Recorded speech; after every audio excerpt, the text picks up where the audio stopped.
Good morning. Thank you, Peter. I must just admit, after 25 years of lecturing, it's still a lonely world here where I'm standing. So back to basics. Companies involved here is my university, and I must just mention all the students that are working in it. At the moment, I've got 13 masters and PhD students under my group, 8 of them working on EMI, electromagnetic induction. Just 2 submitted their thesis, 1 with a distinction. The Water Research Commission that dropped there, a 5-year project on EME, 5 million rand over 5 years. So we are submitting the final reports now, and Rand's lab that also contributed in the analysis 1.5 million rand for free for analysis of the soil samples in EMI. Okay, that gives you the idea who's working on it. And back to basics. Soil physical properties, and I think most of you know soil physical properties, and electromagnetic induction. So if you look at where are we working, you always have to keep your eye on the bigger picture, and the bigger picture is around the spec system, climate, the terrain, the soil profile, and obviously the crop. Right. So the question is, if you go back to basics, how can we then use EMI to go to the future? And that is what I'm trying to share with you in the next 30, 40 minutes. So this is what I think you will associate with this picture, with the magnet in a primary school, where all of us have played with the iron dust on the paper, and you can actually play around with the irons, and then it fascinated me. I didn't know that I going to work with the same technology a couple of years later. The problem is with permanent magnet is the application is very, very limited, basically to attract metals.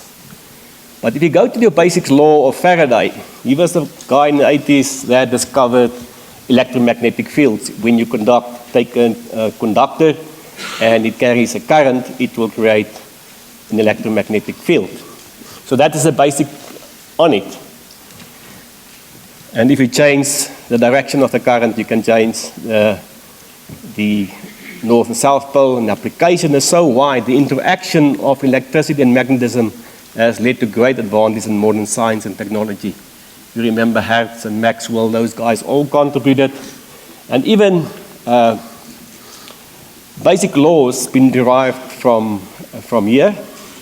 Albert Einstein developed his relative theory based exactly on this picture, just with ions in mind with charges. So back to basics. And now we can associate it very simply with electromagnetic fields. Sound can produce in that coil, sound can produce electromagnetic field, the fans, pumps, magnetic. I was all this morning locked in my room because it doesn't work. Sticks, special in the electric computer to store the data. So we know these things. So I can't understand why the adoption of electromagnetic technology in agriculture takes so slow. This is more advanced, and we can also say with this, especially get older, then you have to go through these machines. And can you see your body's got an electrical magnetic field, and all what this doing, it creates an electromagnetic field in a certain part, and that then is then reproduced as data, and you can analyze that. You need a specialist to analyze that, software and a specialist. So the same story is for agriculture. So the first, I'm going to just concentrate on 2 instruments. So one is the soil water sensors. The soil water sensor, well-known soil water sensors. If you open it up, you will see the 2 rings inside. Okay, so you open it up here, you will see the copper rings, conductors, right? And the sphere of influence on the electromagnetic field depends on the width of that copper ring and the distance between the 2 rings. And you can see now what small area, if you look there's a probe distance and the magnetic field from actual point of view in the radial. So you can see it's a small field that the influence is. So when you select your probe, you have to know what you're working with. So the installation there's a DFM probe, for example, measuring soil water content in a drainage profile. So if you work with these type of instruments, yes, Dr. Reiki from the West Station, she's a specialist in greenhouses, working with coir. And the question was, well, she wants to use some of these instruments. That's what my first contact with soil water sensors in the coir, settling, irrigation settling, doing irrigation settling in the glass houses. So we started to ask some questions about the sensor at that stage. How accurate and precise is an EME sensor at measuring water content in coir? That was our first contact with this. Here's just a photo of the greenhouses, managing this. So we published this first part in European Journal of Horticultural Science. We developed a method, we call it the evaporative desorption method procedure, to test these sensors in the Klima cabinet. Here's the Klima cabinet.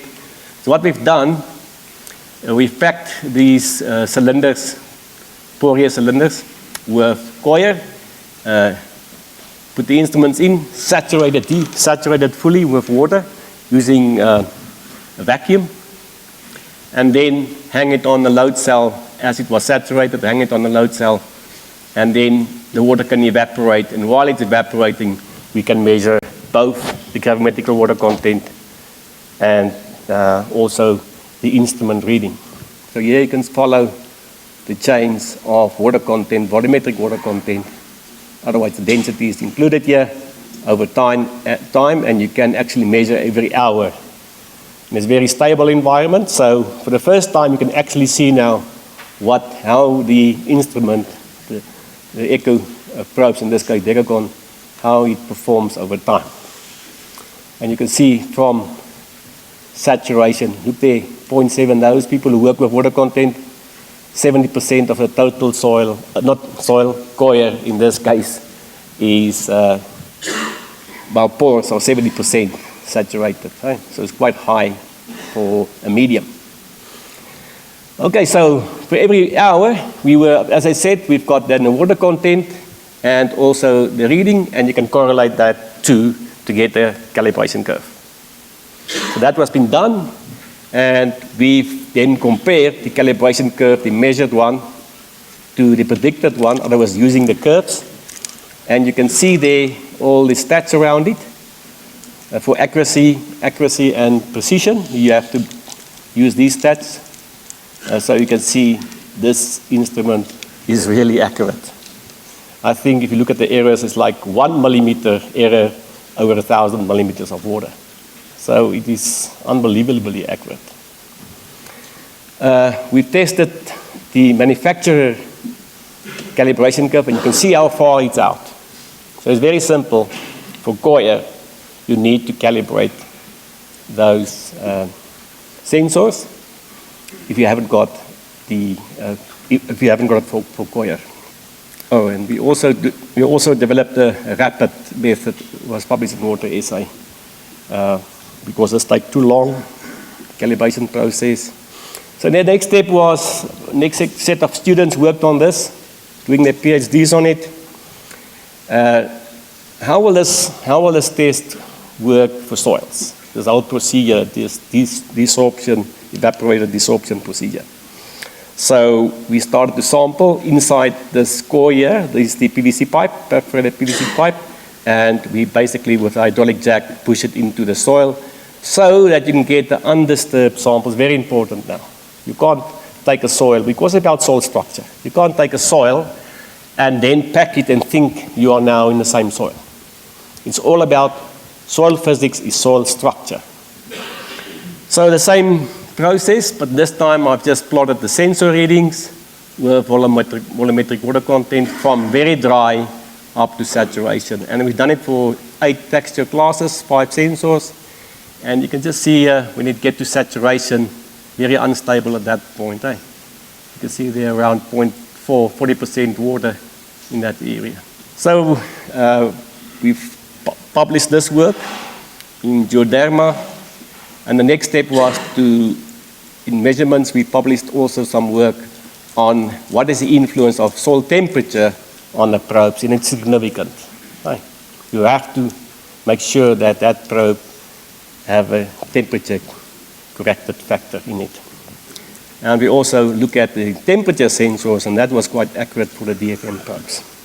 So back to basics. If you take this, if you remember now the influence sphere, if you work with a 0.2 meters, most of you will work with fertility with 200 millimeters or 0.2 meters. And if you calculate that, that will represent a hectare of 2,000 cubic meters.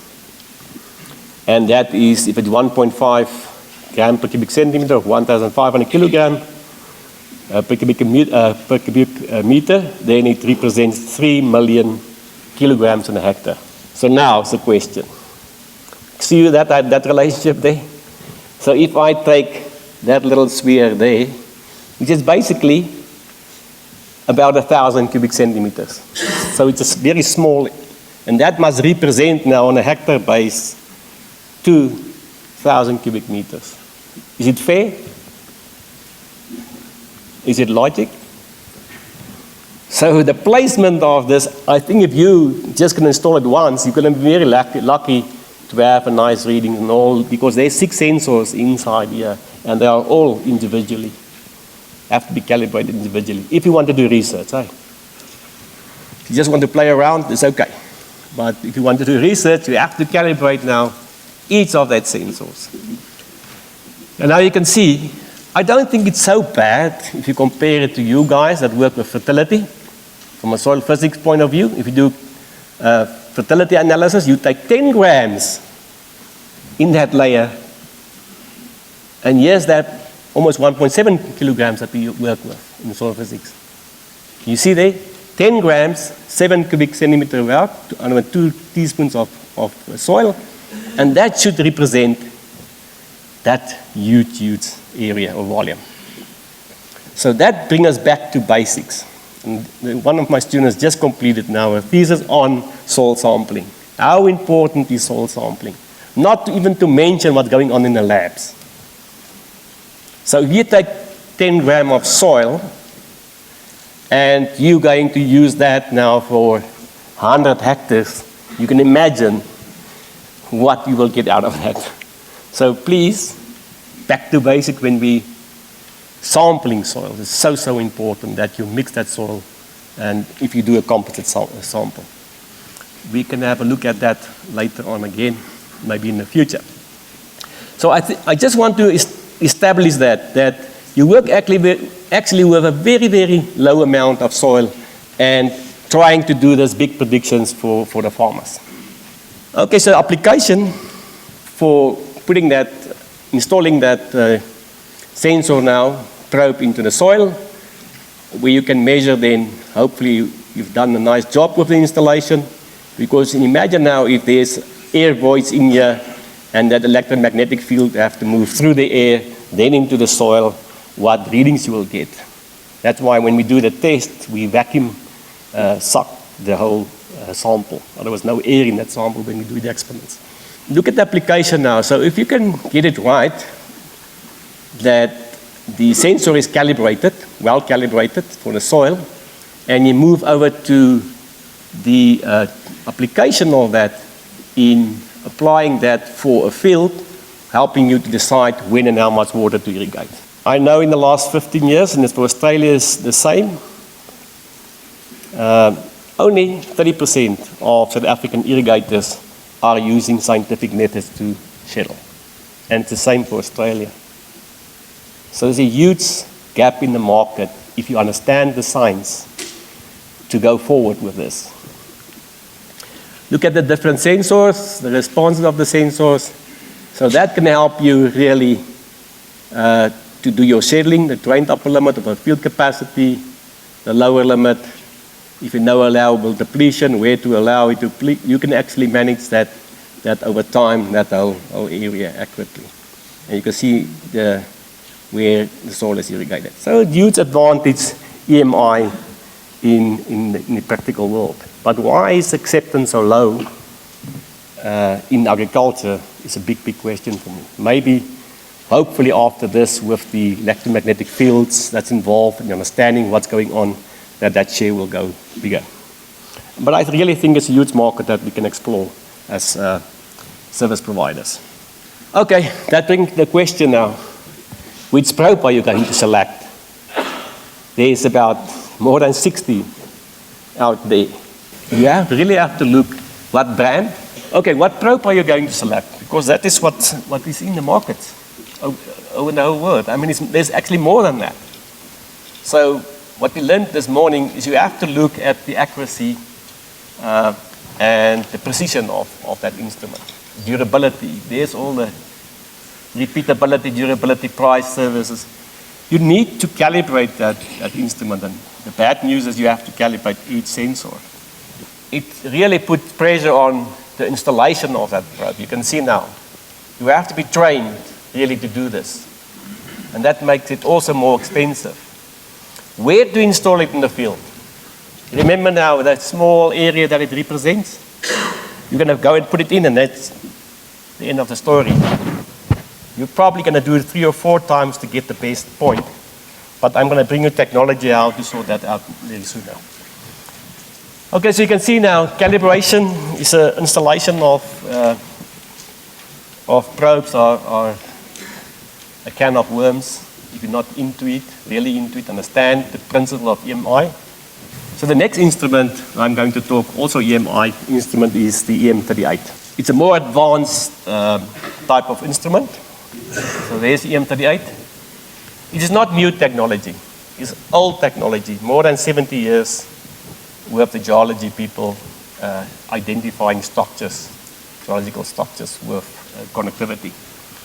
Okay, but this one from Geonics is specially made for agriculture because it can create a field up to 1.5 meters.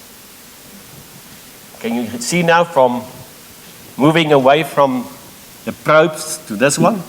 At the point, if I'm going to put it there, that instrument will measure down to 1.5 depth and the width. So you get a much 2.2 cubic meters of a sample once you get a reading. So it's quite different from the MI. So that is a message, another message I want to send out. So this instrument can really take a big sample. This is the EM31. We use it more in research. And this one, you can see it's very long, and it goes down to 6 meters. If you want to study water tables, it's just difficult to get the samples out there. So this is the two that we use as instruments to take a point reading. So I put it there. I could actually measure a wide area, big volume of the soil. So it's basically the same principle then. So there's the EMI. We've done it in the Cape. As I already said, we've done about 12,000 hectares now. So I think I've got a real good idea what's going on. And I could tell the EMI doesn't lie after 12,000 hectares of scanning. This is how it works. It sends out electromagnetic waves. So it measures ECA, the bulk electrical conductivity of the soil. So there's nothing strange. And in the soil properties will change the electromagnetic field into a secondary field, and then the coil receives it again. So you get different instruments with different number of coils, just to give you more readings out of it. How does it work? So it measures, like here, where geological people working with rocks, they will send out that electromagnetic wave, and then with the ECA, they can identify the rock. So the soil is a little bit different because soil is only a chip of it, right? So you can see now, this is more about the contact between particles. So the smaller the particles, the higher the contact. So you expect that the reading will increase from a sandy soil to a clay soil. So that's a principle. So I've never get one land or field that I've measured that principle. I couldn't apply that principle. The next one is, you can see, it's not a very good photo, but you can see a film of water inside or in the pores. So if you add water to it, what's going to happen to conductivity? it will increase the contact area, so the instrument will give you higher readings. It's a principle. And if there's salts in that water, obviously the conductivity will be even better. It will get higher readings. We know now, that this instrument can measure texture, it can measure water. What we need, we farm with water. And it can measure salts. So I'm not going to talk today about the salts. Okay, that is what the WRC project is about, salinity. So we know that. So let's take it now, these basic principles, and apply it now. It's not advanced principles, it's basic principles, and apply it to our world of the SPAC, soil plant atmospheric continuum. So let's go to the field part, nice part, the EM surveying. So how does it practically work in the field? Here's our EM38 and the 31. So you can put it into this plastic card, and you can draw it with a quad bike if you want. You can even put a drone on if you want. The major difference now today is not the instrument. It's the fact that we've got technology that is much, much better than 15 years back and cheaper. With this GPS, we can measure 1 centimeter accuracy. So it means if I take a reading there and it's connected with the GPS, I can go exactly back to that point and I can sample that point. So this is very important. So if you use a poor GPS or a weak GPS, then you can sample maybe 10 or 13 or 14 meters from it. It doesn't help you because we know salts and stuff change within 1 meter. So this is another principle involved when you do survey, is the GPS that you're going to work with. This is for the same what I showed you up there is a vineyard in the Cape, and you can follow now, you can follow the tracks of the quad bike. So remember now, every 1 meter about, every second, we take a sample. So we can actually get a continuous measurement 1.5 meter wide. So that we talk about, that's what we talk about in Van's lab, of about ultra precision. We're going to move away from precision to ultra precision. And you can now understand why, because the sampling width is so huge. We basically sample that whole line there. Okay, that gives you the idea now that you can move between the rows and you can sample it. So you don't have to be exactly at that point. It is wide enough to sample that if you've got a reach to sample that. Look at another thing here. So in our precision world, for 3.4 hectares, you will take 3 to 4 or 8 samples. So it's 1 sample per 10,000 square meters. And we talk about here now 1 reading of that huge volume, 2.2 per 8 square meters, ultra precision. This is a typical ECA map that you will get.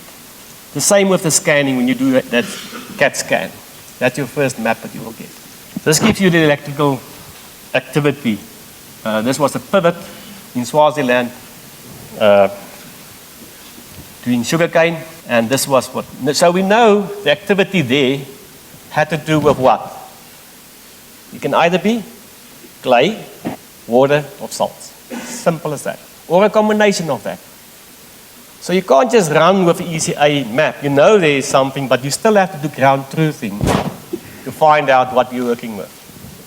So it's not a quick solution yet.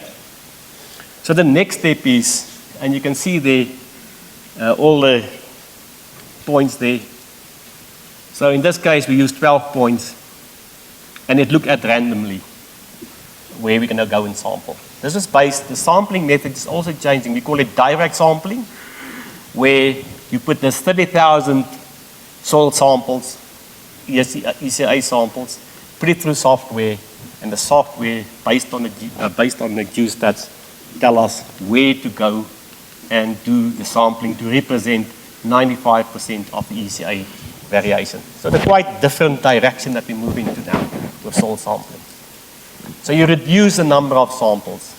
And the opportunity is now you can actually do better soil analysis. Right. You can do more things than just ammonium acetate, but we all do in all the labs. So taking that samples, and there's the example how it looked like. So at that point, soil science will never lose, because at every point, you will open up a pit, study the normal soil classification, study the biology, the roots, the compaction, look at the biology. It's very important. So if you've got 12 or 6 profile pits, then you've got a very good idea what's going on from a soil pedology side of view. You haven't got a soil map, but actually you've got a very good idea what's going on there. So next step is also soil sampling taken. We talk about the soil acidity, how to go deeper. It's so important to just not only to work in that layers, but also the other layers, the whole profile. In this case, 1 meter. I'm trying for the people in the Cape to go deeper than 1 meter. They don't want to farm deeper as 1 meter. I don't know why. The problems in the Cape is mostly beneath that 1 meter, not in that meter. Leave it there. What's different now? So we are used to take what we call the strip samples. But if you really want to study soil physics, in other words, geometry of pores, then you have to go to the next level, and that is to take undisturbed samples. So this is what we are doing, undisturbed samples, so it represents the pore geometry exactly in that pore. And that can give you much more insight in soil structure. It's very difficult to define soil structure. Pedologist will just give you the description of it, but soil physics, I want values.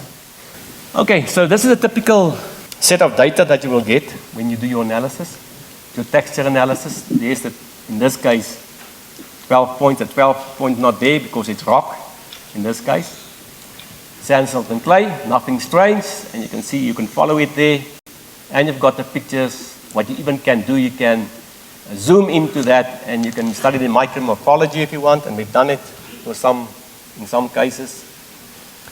Clay plus silt. Bulk density. This is really the most important property in soil science. Because that is the only way that you know the amount of kilograms in that layer. How can you do a fertility recommendation if you don't, because fertility recommendation is milligrams per kilogram of soil. And if you don't know in that 20 centimeter depth, the amount of kilograms in the soil, you're actually chasing a ghost. That's my opinion. So I could show you, I don't have here, data on gypsum application, where you change the bulk density actually double. I want to stress this is very important, that we just take it for granted. You can't go into a lab, take a scoop, because you've got a disturbed sample. Just tell me how it works. Anybody, tell me. How can you take a scoop here and say this is the bulk density? The bulk density is there. The pore geometry. This is important. But it costs money, it costs time. It's not easy to measure. That's why we're going shortcuts, not the basics. Water content. So for the first time, we can actually study water content over a field. How important was this for the last 5, 6, 7, 8 years? Dryland. You're farming with water. Nobody measures water in dryland, or a small fraction, I wonder with 0.001% of the farmers. Back to basics. We've got now the technology to, and I will show you now, water maps. DUL, drained up limit of all field capacity. So we can, in agriculture, we can measure now, not predict it from silt plus clay, back to basics, measure it. Because you know the variation. If you want to do precision, good. But if you want to do ultra precision, you have to measure it. You see the difference now?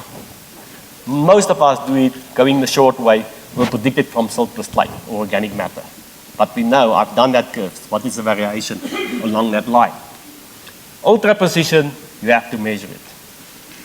Total porosity, aeration. Most of the problems that I expect, what I get, and always get the soils where the crops are really got problems. Farmer won't pay for if it's going well. You get always problematic areas. And I could tell you now that aeration is one of the biggest problems in agriculture. Okay, so we have to measure it. The next one is KSAT, hydraulic conductivity of the soils. Very important, because that tells you, look at the difference in the same field, 500 millimeters per hour, 1 millimeter per hour, 0 millimeters per hour. That's the real world out there. And you have to help the farmer. I just received samples from somebody last week, and the variation is so huge, and you tell me, no, it's wrong, something wrong with the measurements. And if you go to the sample, you see that variation already. Okay, I said I'm not going to talk about the salts. Witbrak and Swartbrak, very important stuff. This is so important in irrigation. So important. Can't emphasize that more.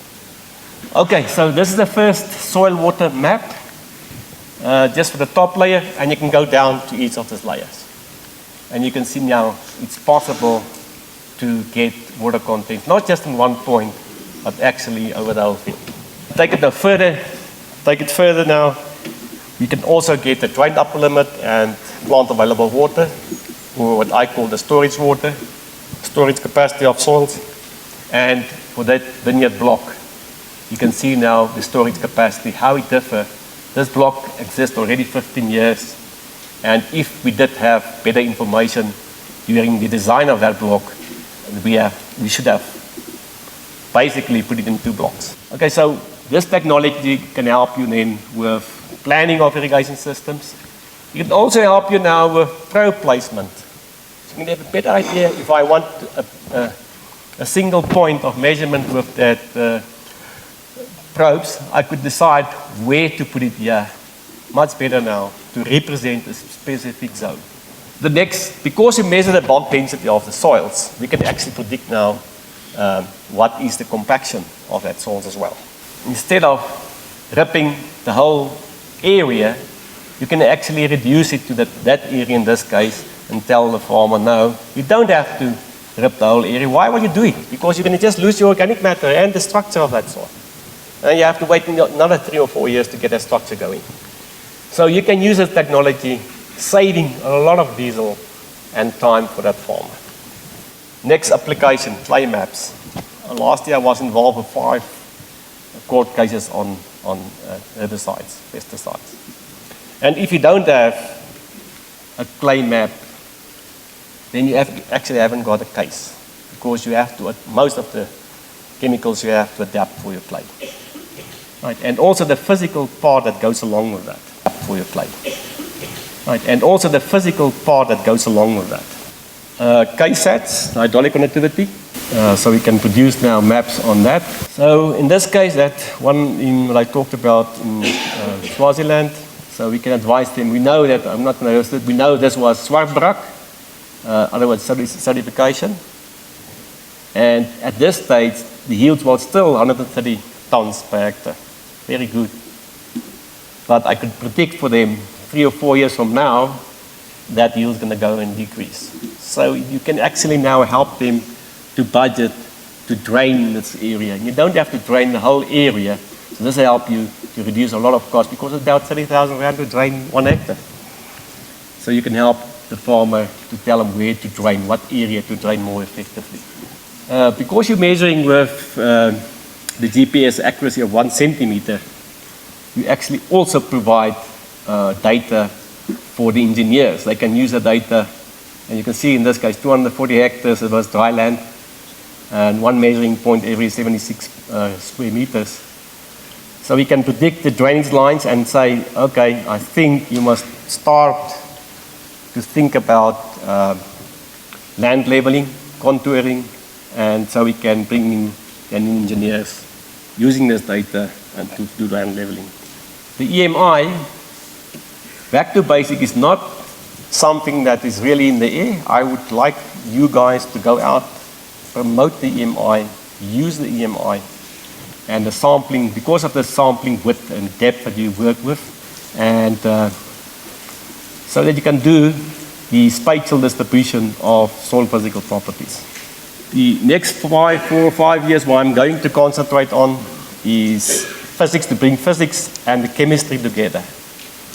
If you look at the soil as a volume, so an ideal soil will have 50% air and solids, and this is now a real case here.